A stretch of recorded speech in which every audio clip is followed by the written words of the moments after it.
Megan Ramos here, along with my lovely co-host, Dr. Nadia Pataguana, for this week's episode of the Fasting Method podcast. We're really fortunate today to have our colleague, Dr. Terri Lance, join us today. This is going to be part 2 of our initial interview, which we'll link in the show notes, where we talked with Terri about her area of expertise within the fasting method domain. Terri is our clinical psychology guru, and she helps our members really unpack all of the issues around mindset, healthy habit development, and overcoming a lot of those more mental hangups when it comes to making fasting and healthy eating sustainable changes. So welcome to the podcast, Terri. How are you doing today? I'm good. Thanks for having me back. It's exciting. I think Nadia and we could have talked to you for hours last time, right, Nadia? That's right. I definitely think people will appreciate part 2 and possibly part 3. We might have to make this a regular episode with Terri because people find the information that she shares just to be so transformative for them, their fasting and journey and eating relationships. And I think, Nadia, you and I are just constantly studying everything, every aspect that Terri does to share the information she specializes in with our community. Terri, do you know that Megan has been making fun of me at every opportunity that she gets because she's like, what? Nadia talking about growth mindset and, the self-coach, and she never thought that she would see the day, but it happens every single day in every single one of my meetings. Even today in one of my meetings, I said, and I say this often, that you coming into our program, I think it created this switch and this very important sort of mindset shift for me. And then, of course, if we as coaches learn this and are able to help our clients, not that I always say it's not that I don't have the skills to help people in that regard, but it's helped me tremendously in my life, learning every single day from you. And as a community, I think this has made a significant change. And somebody mentioned it today. So again, every single day, I am talking about something that you have taught me, Terri. And so Megan now makes fun of me all the time. Well, we've just evolved so much. Nadia, Jason, and I were sort of the original trio of experts here at the Fasting Method, and we all very much serve that information authority role. Just fast. Just don't eat sugar. And we just, as everybody's doctor and sort of regular traditional healthcare worker does. And, Nadia, Jason, and I all have sort of really different backgrounds. I was faced in the clinic every day watching people live or die. So that made it really easy for me every fasting day to commit to my fast, or every eating day to walk away from the cookie jar, that was sitting in the staff lounge, because I was literally watching people around me die every day from diabetes. So I had a really unusual set of circumstances that was constantly fueling me. Jason, the same. Now, Jason didn't have metabolic disease. He's never really had any weight that he's needed to lose, but he's just been sort of overwhelmed with this huge epidemic of diabetic related kidney disease. And so for him, the patients, are suffering so much.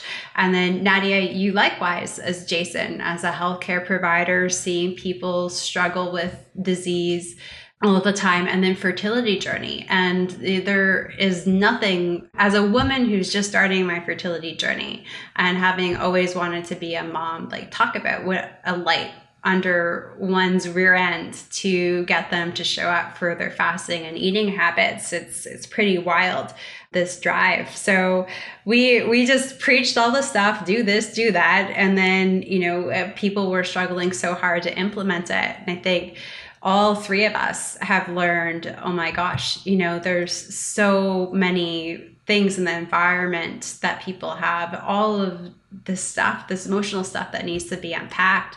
And that's what we really want to dive into with Terri today, is because we've sort of got these two big things that are colliding right now.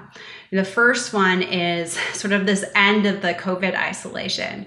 Now, I'm going to very cautiously say we're entering this endemic phase of COVID, or at least it's getting to that point, and it's safe for us to resume doing things again. And, I've been living in California now for the last year, and my life's been relatively normal since May 2021. But thinking of all my friends and family at home, there's just been this sudden shift from lockdown to no lockdowns, from wearing masks everywhere to not wearing masks, from being encouraged to isolate to encouraged to socialize.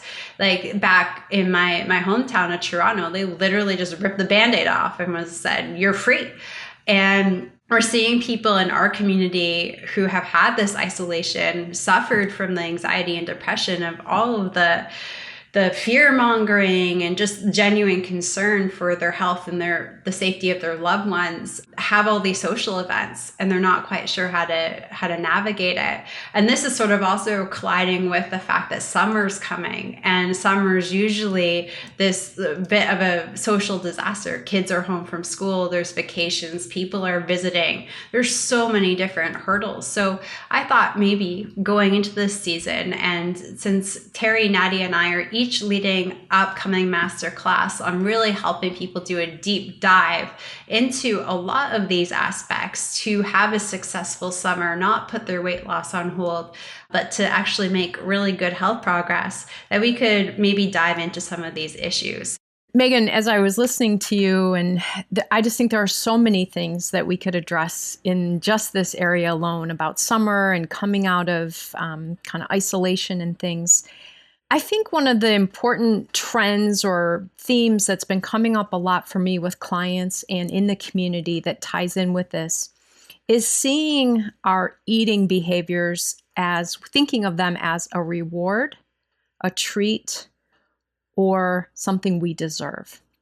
And I think both of these things, it's summertime, it's okay to kick back and reward myself or have some treats, or I've been in isolation for 2 years, I deserve this. And I just hear people really backslide when they start using those terms, because it's that conflict of the knowledge that they have about the impact of eating frequently, the impact of certain foods, with this mindset that this is a way to take care of myself based on these environmental factors. So I really try to encourage people to think about, what are you actually treating yourself to when you do this? How are you rewarding yourself, and what are you rewarding yourself with? And what do you actually deserve? So I just had a client earlier today said, I went and had my blood tested, and then I went to a coffee shop and I saw those sweet things. And I thought, well, I deserve a treat. And I thought, really what you're saying to yourself is, I deserve more insulin resistance. I deserve to stay on all of my medications, and I deserve for my insulin resistance to get worse. Now, that wasn't what she was actually saying to herself. She was thinking this was a nice thing to do because she had just gone through something that was challenging or difficult or unpleasant. So I think when we look at coming out of isolation, it is very tempting to see it as, this is okay, I deserve this. My gosh, I've been so restricted for so long. And I just really caution people to think about what those rewards and treats and what this deserving actually means and what the implications of it are. What do you actually deserve? I deserve a summer of lower blood sugar. I deserve a summer of not gaining weight. That's what I want to hear people describe. And that's not possible if they're using rewards and treats to do self-care. That gave me chills, like when you just shifted the mindset of what this lady was saying to you this morning, and you say, well, you deserve insulin resistance. And I'm like, oh my gosh. like it's what a way to frame it. This is a very different way of looking at these foods than so many of us have had. I was a pasta addict. Like, I haven't touched it in 7 years now, and I just don't ever know if I'll ever feel comfortable having a bite of it again, because it was like crack to me in my past life. It helped me. I would eat it at 7 a.m. if I was bored, watching cartoons as a kid. Like pasta was my best friend, and in a healthy way. So I look at those foods now and I realize that they're going to cause inflammation and these unwanted issues, and I don't really want to have to deal with it anymore. I want to be healthy, and I know that eating something like a steak or some Brussels sprouts with bacon, those things are going to keep me healthy. But how do we work with individuals, or how can people who are listening start to transition from that mindset of, I deserve this cookie, I deserve this ice cream cone, I deserve to have this, cake at my family barbecue, or heck, this is my first time getting together with all of my sisters after COVID. I'm going to have that fancy sugary drink and I'm going to eat dessert with them. Like, how do we even begin the process of shifting our mindset from thinking of, I deserve this reward versus these are the things that it's going to do to me, and I deserve insulin resistance, I deserve obesity, I deserve these disease processes. How do we get from one place to the other? So you just highlighted something about this that I think is a really important piece for a lot of people. Sometimes when people think of the negative, the fear, the scary thing, like, oh my gosh, I deserve more insulin resistance, that sounds crazy, they just push away from that. So some people can't even look at it that way. They need to look at, what do I actually want to create? What positive thing do I deserve? If I don't deserve a brownie, what positive thing do I deserve? What about, I deserve to have a great time with my sisters and feel reconnected and take care of my health? I deserve to feel well after this gathering. I deserve to wake up tomorrow feeling great about my choices. So either do I need to look at what I want to avoid? Like, I don't want increased insulin resistance. I don't want higher blood sugar after this event. I don't want my pants to be tighter after this weekend. Or can they look at, what positive things do I want as a result of this? Because some of us respond to the fear and the negative, and that's motivating. And for others of us, that's defeating. And we need to focus more on, what are the good outcomes I'm pushing myself to achieve? So hopefully that makes sense. So Megan, I'm going to shock you again with one of my Terri terminology that I've learned along the way. But this is one that comes up all the time for me in my head when I question myself about my actions. And I've learned from Terri that this is called self-sabotage.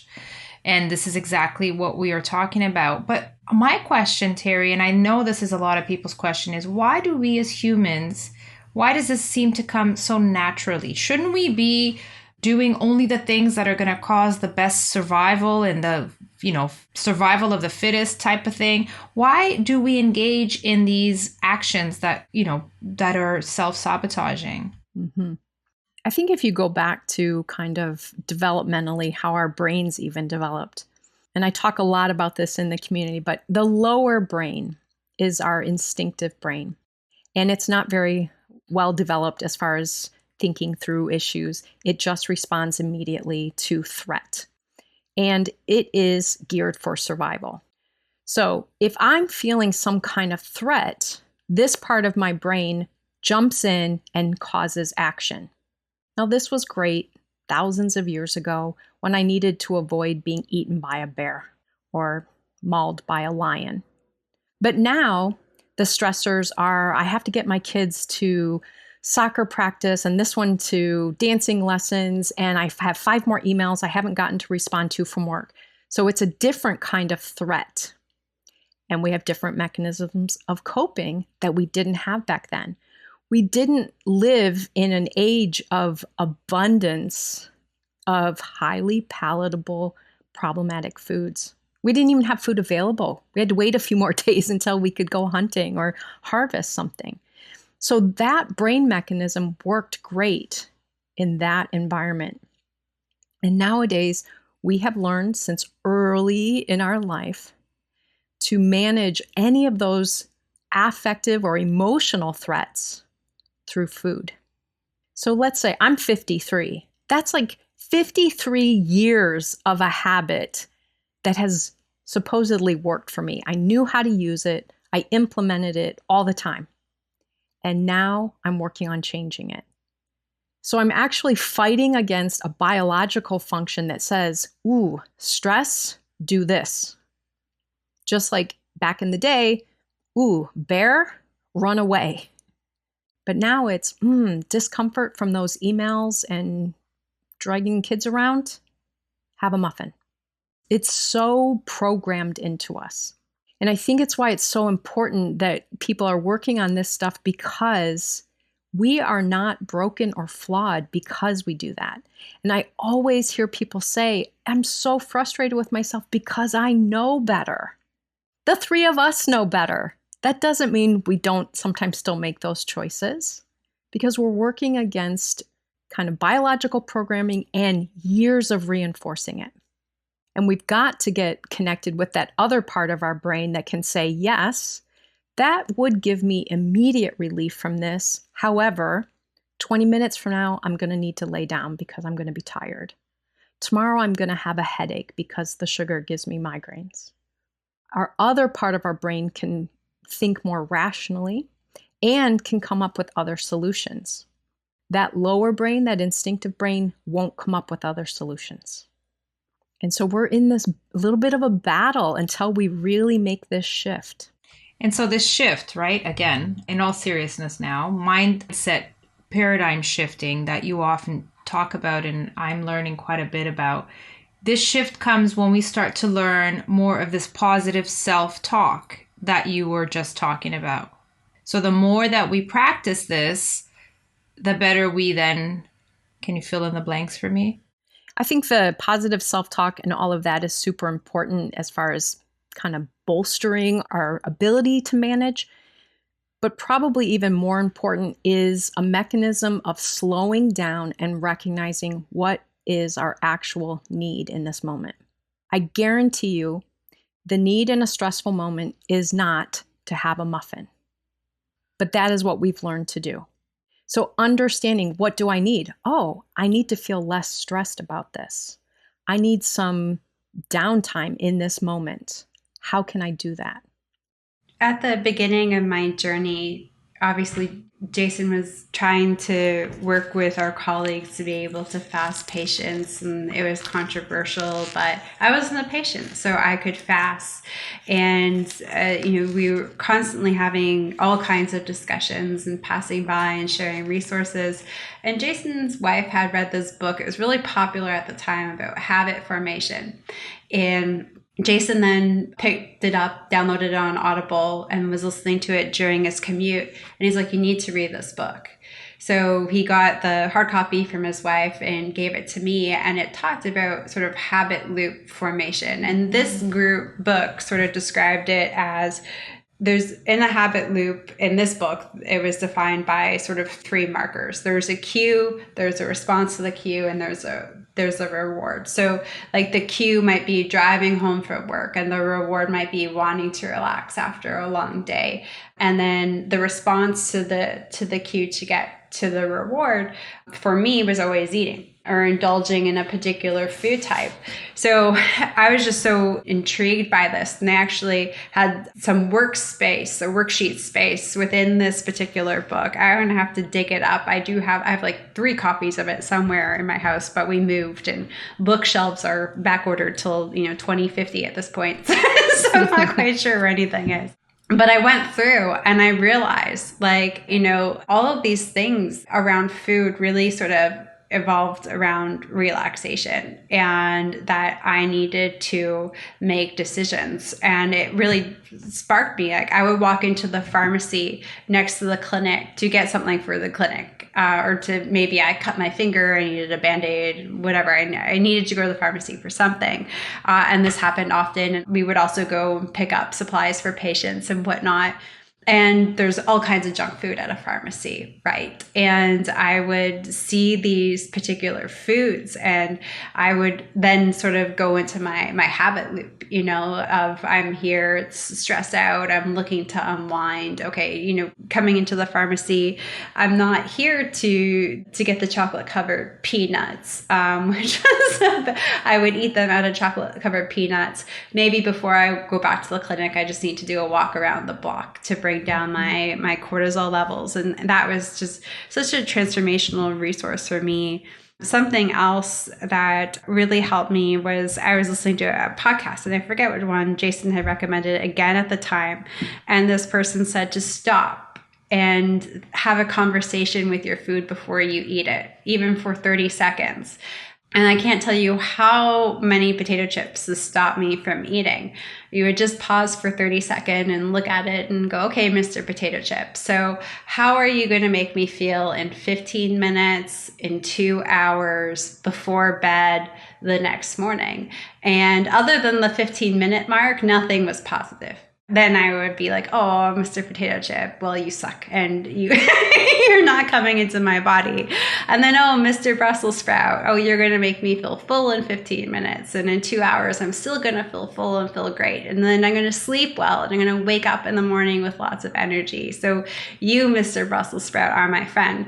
And it took me so long because I would have all these conversations with my food.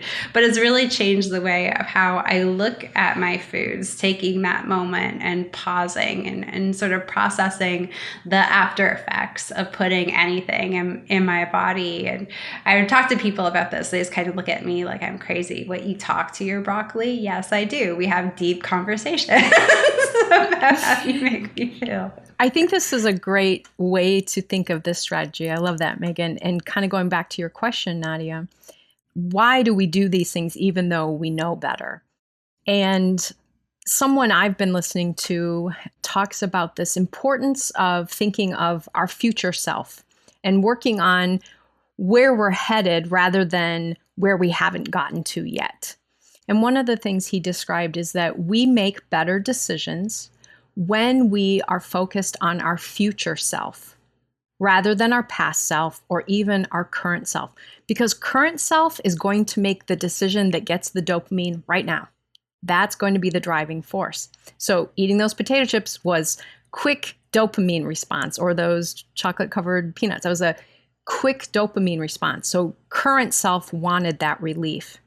But if we can align with our future selves, okay, I want to not be diabetic in the future. I want to be more mobile in the future. And the more we can visualize it and have it really clear in our mind, the easier it is to make a decision that's better for our future self and kind of sacrificing what current self wants.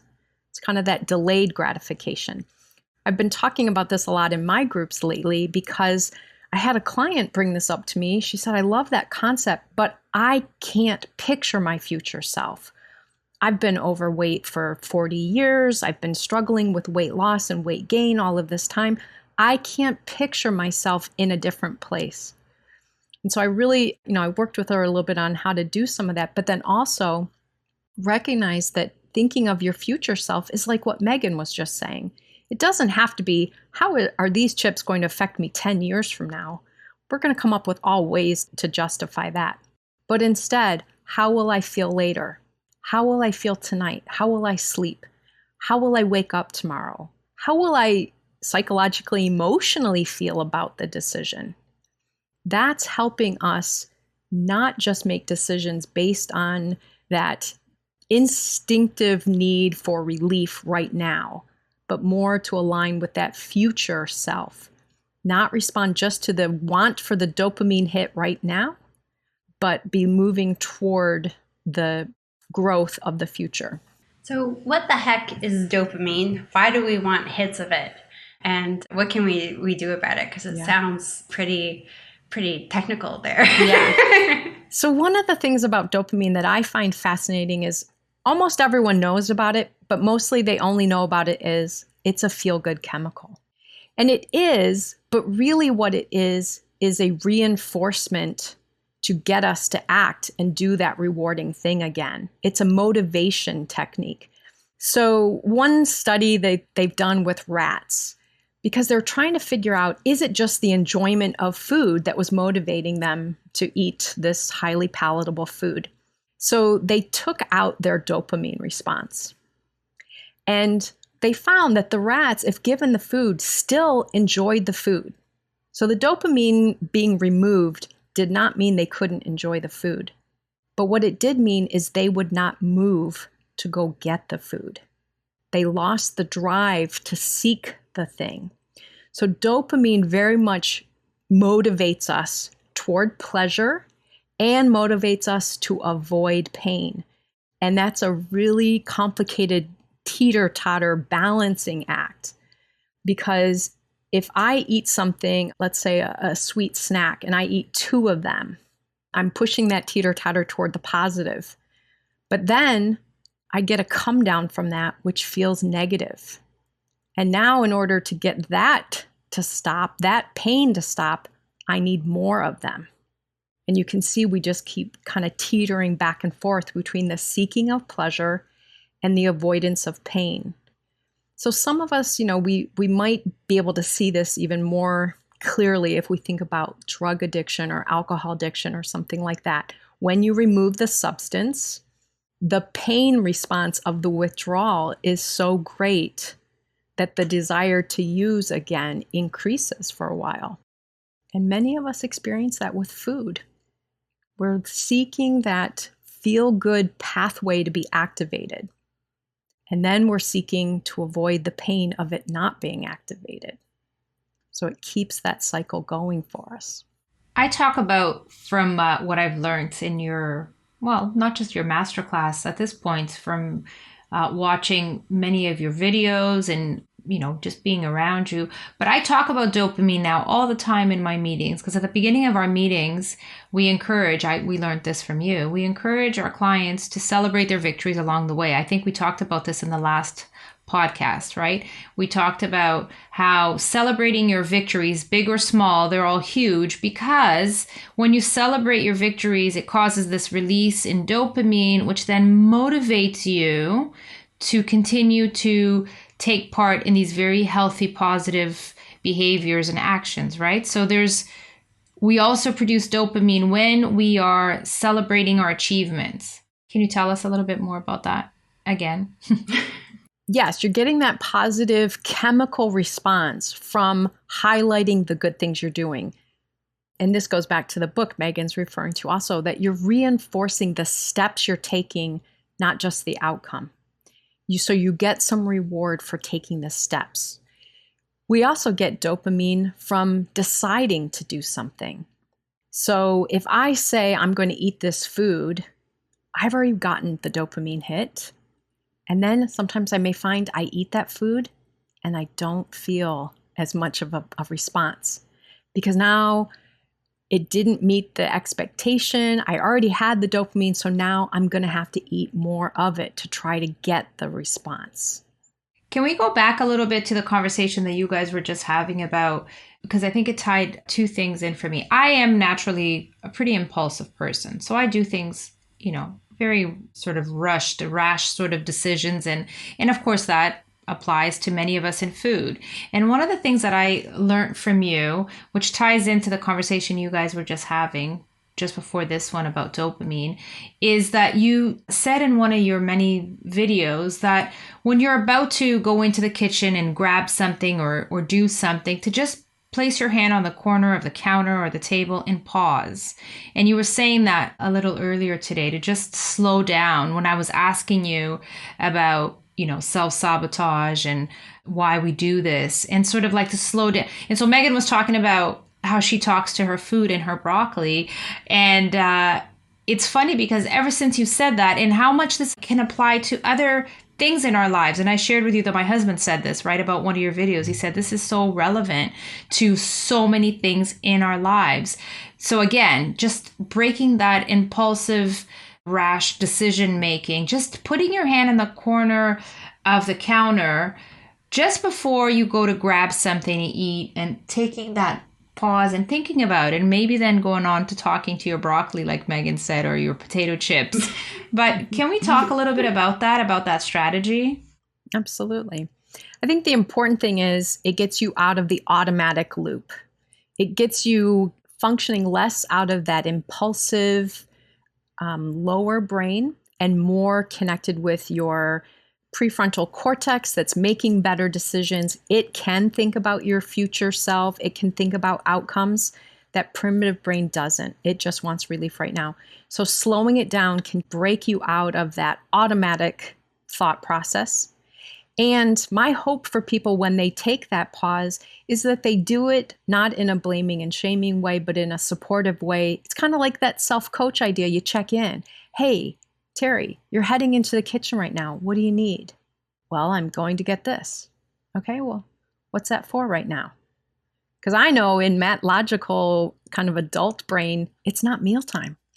So what are you doing? And then I can just say, oh, well, I need it because I'm really annoyed right now.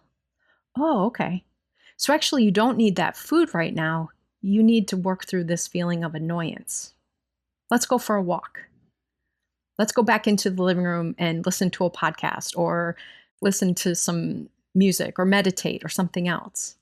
Because again, the food isn't what I need to deal with that annoyance, but it's what I've learned to use to deal with the annoyance. So my hope is that when people start using something to slow them down, they can have this assessment conversation. Is this really meeting my actual need? I think this is so important at any time of the year, but especially going into this particular time of the year. These strategies are making, like, I deserve this, dessert with my girlfriends, or I'm on vacation and I haven't been able to leave the country in 2 years and I deserve this. Or the stress response of having relatives and house guests return. I think this is something Nadia has more experience with than I do, but moved to California at the end of 2020. Canada was locked down 2021. And I have actually had to say to friends and family, now that things are opening up, travel is a lot easier to and from Canada, that the Ramos household is maxed out. No one else can come visit in the next, summer, the next few months. Like, we are maxed out. I am sorry. We really appreciate it. I don't know if people just genuinely miss us or they're just so eager to get the heck out of Canada after a lockdown.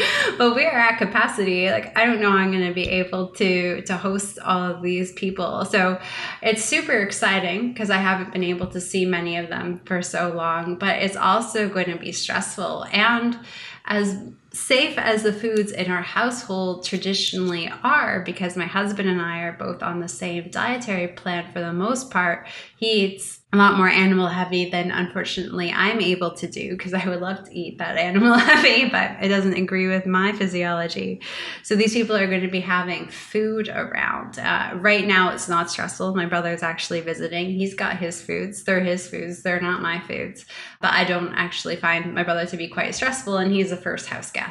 But, let's talk about Labor Day weekend and check in with my stress level then. After summertime of it, it's going to be hectic. So taking this pause and reflecting, do you really need to eat versus, am I just looking for an outlet? Because, we talk so much in our community too about stress is not always negative. Stress can be as wonderful as having your friends and family come and visit and stay with you.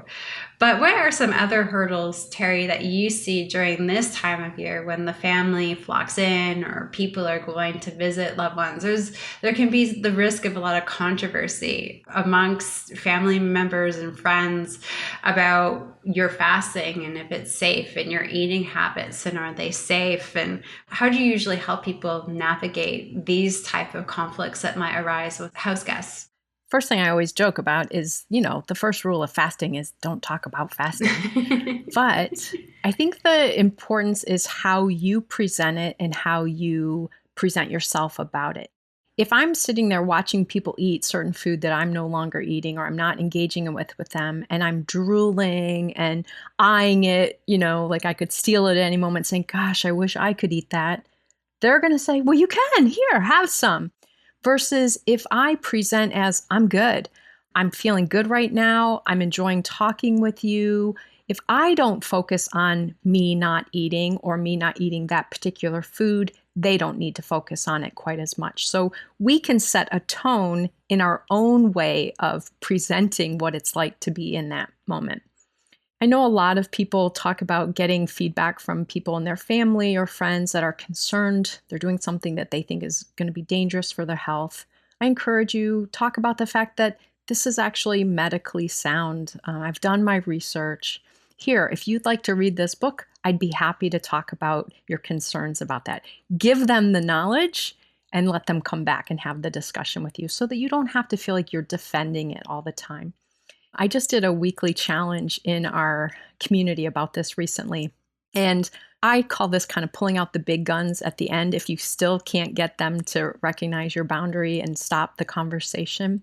I then bring up something that will stop the conversation. So let's say someone brings out the brownies at the end of the meal and they say, Terri, you really need to have a brownie. I'm like, oh, no, thank you. They look great. That's so sweet of you. I'm not eating brownies right now. Oh, no, come on. These are really good. They're really healthy. I used healthy ingredients. If it keeps going, I might pull out the big guns and say something like, I would love to, but the diarrhea that I get when I eat those is so rough. I just don't want to experience that. Because then if they're still pushing it, my gosh, there's something wrong with that person. No one wants to push that on you. So sometimes I will come out with a little bit more of a shocking statement if I need to push people off of the topic. I think of it kind of the way I learned about, you don't ask people about their religion, you don't ask people about their income, and you don't ask them who they voted for. These are topics that we don't talk about at the table or something like that. And so I might even just have to say that, like, look, this is similar to religion. I don't debate with you your beliefs about religion, whether you go to church or not, and which church, that's your decision. Same thing with my health. I'm not open to debating my approach to my health. I appreciate it if it's coming from a place of concern, but it's not open for our discussion. So really working on setting those boundaries. Prior to that, many of you can avoid it, though, by you acting comfortable with how it's going. If I'm at a family get-together and everyone's drinking and I'm having a sparkling water with lime, I'm good. If they say, oh, come on, have a drink, it's like, oh my gosh, I love this. I'm enjoying my drink. Look at those kids playing volleyball. That's so cool. And I just move away from it. They have less reason to keep going with it. So a lot of it, again, how we present it, setting boundaries around it. And if you really get in a bind, use a game stopper for them. Shut the conversation down with something that's going to make them uncomfortable enough. I brought out the big guns this week. You just reminded me because I had house guests. Like Megan knows, I always have house guests. It was amazing. We truly enjoyed being around my cousin and her two amazing boys. Wow, it was just an experience. But this came up all the time. And what I do is, there's just no point, even though she's very close to me, I just don't want to engage in this conversation over and over. It's taxing. It's, and so at certain times, and one of the situations is we were at the mall and she walked by. She loves cakes, sweets, cakes. I mean, she is very thin, not diabetic. Her grandmother was the diabetic. My grandmother was the non-diabetic, yet somehow it switched the genes here. Our two grandmothers were sisters. So we're very, very close. But anyhow, it switched. The genes got switched around here. But anyway, she passes by every single place, cake store. She wants some cakes every time. And so she'll go and buy them. And then and I said, hold on a second. Let me go, because my kids were trying to go into the Apple store. And I'm like, this is perfect. I'm just going to go into the Apple store. But she didn't stop at that. She was like, no, you're not going to make your cousin sit here and eat cakes by myself. Come. And so, I thought I was avoiding it by just quickly going with my kids to the Apple store. I had to pull out the big guns. So in a very joking way, and it was actually very cool how I was like, well, would you like your cousin to have diabetes again? And then I turned to the clerk, the young lady, and I said, do you have any diabetic stuff? And of course, that I actually cringed thinking they may pull out something and somehow tell me that this is going to be good for diabetics. But she was actually like, no, we actually do not. We've talked about it, but there's nothing that we can make that would work for diabetics. And that kind of ended the conversation. I mean, it was a little bit uncomfortable, to be totally honest, for a second, but it's what it took to end that conversation in that particular moment. I think it's a great strategy. Mine was a little more obnoxious, but it's kind of like saying, look, I have a peanut allergy and someone wants me to have a bite of their Snickers bar. Once you acknowledge, hey, this food has this physiological consequence for me, is that really what you'd want from me?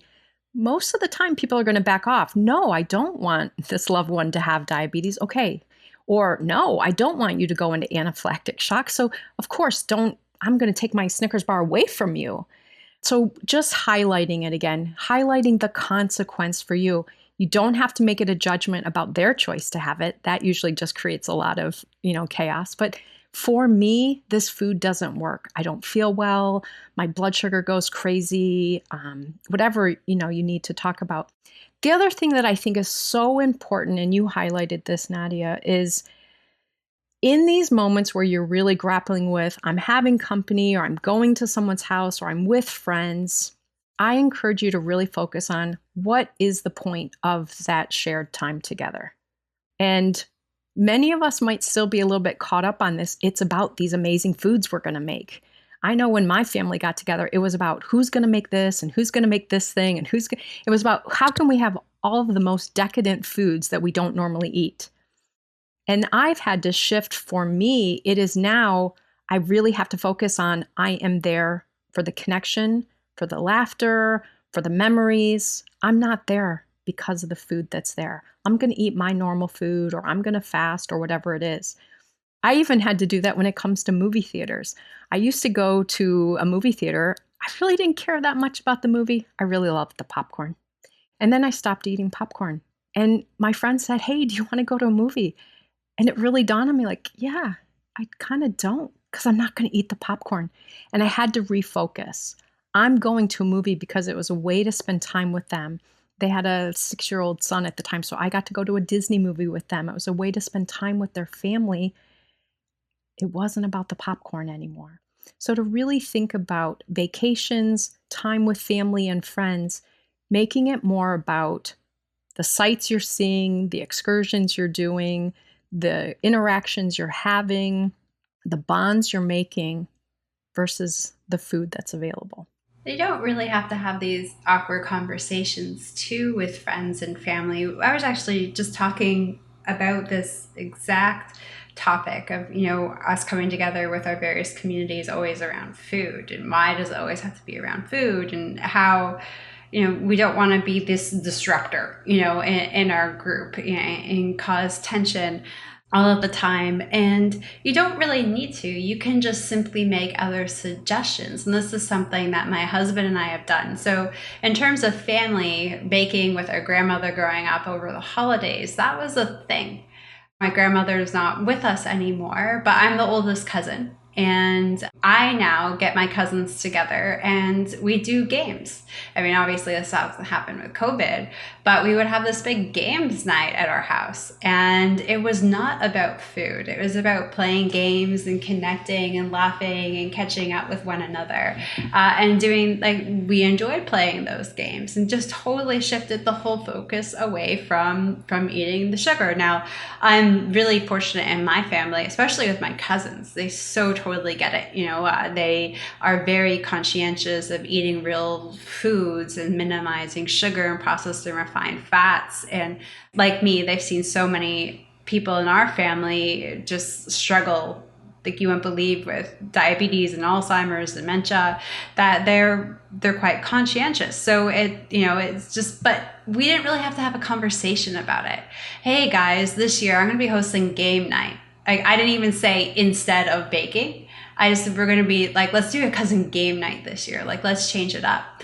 Or something that my husband and I often do with friends is we'll say, hey, come over for board games. Or, hey, can we go for a hike? Or, hey, let's meet at the beach. Like, we're doing these other things that aren't, hey, let's go for a lunch. Hey, let's go for a dinner. We're taking advantage of these other things that we like to do and that we can do with other people and really enjoy and still have conversations. Like we'll go on hikes with friends on the weekend. We'll have great connection, amazing conversation. None of it's around food. And we're out in nature. It's suppressing our cortisol. It's improving our gut microbiome. Like there's so many great benefits to it. Same thing, the beach. The beach is literally like nature's pharmacy.